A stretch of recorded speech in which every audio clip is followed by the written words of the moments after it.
तर आज मी तुम्हाला डॉक्टर एम विश्वेश्वरय्या यांच्याबद्दल माहिती सांगणार आहे.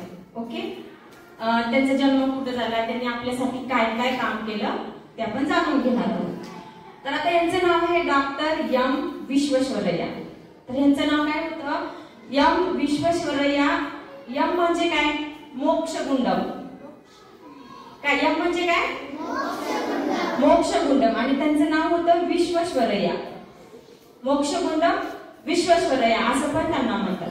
त्यांचा जन्म 15 सप्टेंबर 1861 मध्ये चिक्कमंगळूर, कर्नाटक राज्य आहे ना, तिथे एक तालुका आहे चिक्कमंगळूर. आणि त्या चिक्कमंगळूर तालुक्यामधील मुद्देनहळ्ळी एक गाव आहे. कोणतं गाव? मुद्देनहळ्ळी. त्या गावामध्ये यांचा जन्म झालेला होता. त्यांच्या वडिलांचे नाव होतं श्रीनिवास शास्त्री. श्रीनिवास शास्त्री. आणि आईचं नाव होतं व्यंकटालक्ष्मी. काय होतं आईचं नाव? व्यंकटालक्ष्मी. त्यांचा जन्म तर कर्नाटक राज्यामध्ये झालेला होता, पण त्यांचे आई वडील, त्यांचे आजी आजोबा आंध्र प्रदेशमध्ये राहायचे. आणि आंध्र प्रदेशमध्ये त्यांचं गाव होतं मोक्षगुंडम. आणि आपल्या पूर्वजांचं गाव विसरू नये त्यासाठी त्यांनी त्यांचे जे फॅमिलियन होते, त्यांचे वडील, ते विश्वेश्वरय्या, त्यांचे भाऊ, सगळ्यांनी त्यांच्या नावाच्या अगोदर काय लावायचे?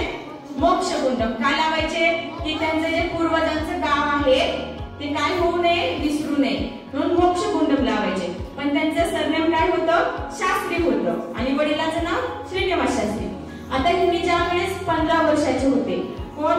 विश्वेश्वरय्या, त्यावेळेस त्यांच्या वडिलांचं निधन झालेलं. 15 वर्षाचे होते त्यावेळेस. त्यांनी त्यांचं प्राथमिक शिक्षण जे आहे त्यांनी ते चिक्कमंगळूर जे आहे तालुका तिथेच त्यांनी काय केलेलं? पूर्ण केलेलं. आणि त्यानंतर त्यांनी कुठे आले? बंगळुरू मध्ये आले. तिथे त्यांनी काय केलं? त्यांचं पुढचं माध्यमिक शिक्षण घेतलं. आणि त्यांना बनायचं होतं, त्यांचं स्वप्न होतं की त्यांना एक इंजिनियर बनायचं होतं. पण त्यावेळेस त्या काळामध्ये इंजिनिअरिंगचे जास्त कॉलेजेस नसायचे. सार्वजनिक म्हणजे जे गव्हर्नमेंट कॉलेज आहे ते तर नसायचे आणि प्रायव्हेट कॉलेज असायचे. म्हणून त्यांनी कुठे आले? त्यांच्या गावातून पुणे इंजिनिअरिंग कॉलेज येथे आले. आणि त्यांनी काय केलं? इंजिनिअरिंग त्यांची कंप्लीट केली. आणि इंजिनिअरिंग कंप्लीट केल्याच्या नंतर प्रत्येक इंजिनियर काय करतो? ऍज अ एक्सपिरियन्स म्हणून कुठल्याही एका कंपनीमध्ये काम करतो. आणि ज्यावेळेस विश्वेश्वरय्यांनी काय केलं? सार्वजनिक बांधकाम विभाग कुठं मुंबईमध्ये त्यांनी काय केलं? आपलं काम करण्यास सुरुवात केलं. आणि त्यांना काय करायचं होतं? जे अभियांत्रिकी म्हणजे काय? इंजिनिअरिंग. आणि इंजिनियर काय करतात? त्याच्यामध्ये वेगवेगळे इंजिनियर असतात. आता कोणी मेकॅनिकल असतं, इलेक्ट्रिकल असतं, सिव्हिल इंजिनियर्स असतात. सिव्हिल इंजिनियर्स मध्ये जे बांधकाम वगैरे बघतात. आणि विश्वेश्वरय्या पण तेच बघायचे. मग त्यांनी काय केलं? पुणे इंजिनिअरिंग कॉलेजमध्ये असताना त्यांना काय वाटलं? त्यांनी मोठ्या सिटीमध्ये राहिले होते. आणि तुम्ही न्यूज बघताय तर तुम्हाला माहितीये की किती मोठा पाऊस सध्या होतोय. आणि प्रत्येक शहरामध्ये काय होतात? जे घरांचे तळमजले आहेत, तळघर, ते सगळे पावसाने जातात, वाहून जातात पुणे मुंबई सारख्या सिटीमध्ये. मग त्यांनी काय केलं? त्यांचं एक स्वतःच काय केलं? तंत्र शोधून काढलं. जे आपले सांडपाणी आहे जे आपण वापरतो ते सांडपाणी पूर आल्याच्या नंतर काय होऊ नये, कुठेतरी तुंबून बसू नये. म्हणजे ज्यावेळेस पाऊस जास्त होतो त्यावेळेस प्लास्टिक वगैरे आपण जे घाण टाकतो नालीमध्ये ते काय होतं? तुंबतं आणि पूर येतं. तर त्यांनी काय केलं? एक अशी तंत्र विकसित केलं की आपलं जे आपण सांडपाण्याची व्यवस्था करतो जाण्यासाठी ते डायरेक्ट काय केलं पाहिजे? जिथे त्यांना जायचं आहे पूर्ण येतात त्या जागी केलं पाहिजे. म्हणून त्यांनी ते तंत्र शोधून काढलं. आणि शोधून काढल्याच्या नंतर काय झालं? त्यांनी पुण्यामध्ये खडकवासला म्हणून धरण आहे. कुठलं धरण?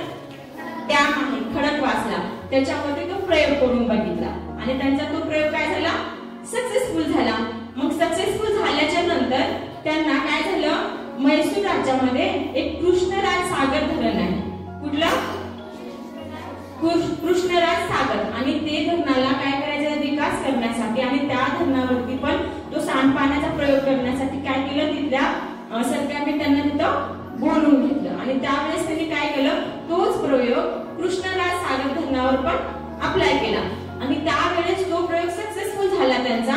आणि कृष्णराज सागर हा जो जलाशय आहे, डॅम आहे, आशियातील सर्वात मोठा जलाशय म्हणून काय झाला? विकसित झाला. कोणाच्या योगदानामुळे? विश्वेश्वरय्याच्या. आणि त्यावेळेस काय झालं? आशियातील कुठला जलाशय ठरला? पहिला. मग त्यावेळेस आपल्या भारत सरकारने त्यांना 1955 मध्ये सगळ्यात मोठा पुरस्कार जो भारतरत्न आहे तो त्यांना दिला. भारतरत्न कोणाला भेटतो? ज्यांचं योगदान सगळ्यांपेक्षा अलग असायला पाहिजे, त्यांची कामगिरी सर्वसामान्य म्हणजे सगळ्यांपेक्षा इतर काहीतरी त्यांनी वेगळं केलं पाहिजे. आणि यांनी काय केलं होतं? त्या जलाशयाला आशियातील पहिलं जलाशय बनवलेलं होतं, म्हणून त्यांना कुठला पुरस्कार भेटलेला?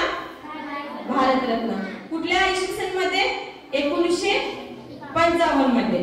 आणि त्यांनी काय केलं माहितीये? त्यावेळेस इंजिनिअरिंग कॉलेज नव्हते आणि त्यावेळेस त्यांनी पहिलं सार्वजनिक इंजिनिअरिंग कॉलेजची स्थापना केली. कोणी? एम विश्वेश्वरय्या यांनी. आणि ज्या वेळेस त्यांची अभियंता म्हणून काय संपली कारकीर्द, म्हणजे इंजिनिअर म्हणून त्यांनी काय झालेले? रिटायर झालेले. त्यावेळेस त्यांनी काय केले? म्हैसूर राजाचे एक दिवाण होते. त्यावेळेस कोण राहायचे? दिवाण. राजा राहायचे ना कृष्णराज ओडियार. हे काय आहे? तिथल्या दिवाणाचं नाव आहे, तिथल्या राजाचं नाव आहे. आणि त्या राजाच्या राज्यामध्ये त्यांनी दिवाण म्हणून काम केलेलं. कोणी? एम विश्वेश्वरय्या. आता ही झाली एम विश्वेश्वरय्याची कारकीर्द. आणि त्यांनी ज्या गावामध्ये होते राहायला, मुद्देनहळ्ळी. आता पण काय आहे? मुद्देनहळ्ळीमध्ये त्यांचे एक स्मारक आहे, जे तिथं आता पण काय आहे? स्थित आहे. आणि त्यांचे एक थाट आहे, to give real service you must add something which can not be bound or measure with money. त्यांनी काय म्हणतात? तुम्हाला जर सेवा द्यायची असेल, तुम्ही अशी सेवा समाजाला द्या जी तुमची पैशामध्ये सुद्धा पैसे देऊन विकत घेता येणार नाही आणि त्याच्यामध्ये तुमची काउंट पण होणार नाही. पैशामध्ये तुम्ही त्याची काय द्यायला पाहिजे? सर्व्हिस द्यायला पाहिजे. समजली इन्फॉर्मेशन? ओके. एम विश्वेश्वरय्याचा अजून एक महत्वाचं काय माहितीये? त्यांनी 1861 मध्ये त्यांचा जन्म झालेला आणि त्यांनी 1962 मध्ये त्यांचं निधन झालेलं. म्हणजे त्यांनी किती वर्ष जगले? 1861. 1861 मध्ये जन्म झालेला, 1962 मध्ये मृत्यू पावले. म्हणजे त्यांनी 100 इयर्स काय केले होते? कंप्लीट केलेले होते. आणि त्यांच्या कार्याला समर्पित अजून एक पुरस्कार आहे, the knight commander of order and Indian empire म्हणून त्यांना किताब दिलेलं आहे, पुरस्कार दिलेला आहे. ते पण पुरस्कार कोणाला भेटतं? ज्यांची कामगिरी इतरांपेक्षा विशेष आहे. समजली इन्फॉर्मेशन? ओके. मला सांगा, एम विश्वेश्वरय्या आपण जे म्हणतो, एम म्हणजेच काय? एम म्हणजेच मोक्षगुंडम. मोक्षगुंडम नाव आहे का? काय आहे मोक्षगुंडम? म्हणजे त्यांच्या गावाचं नाव आहे. आणि एम विश्वेश्वरय्या यांना सर्वात मोठा कुठला पुरस्कार भेटलेला होता? भारतरत्न भेटलेला होता आणि दुसरा नाईट भेटलेला होता. समजली इन्फॉर्मेशन? त्यांनी एका जलाशयावरती काम केलेलं होतं आणि तो आशियातील पहिला सर्वात मोठा जलाशय ठरलेला. कुठला जलाशय होता?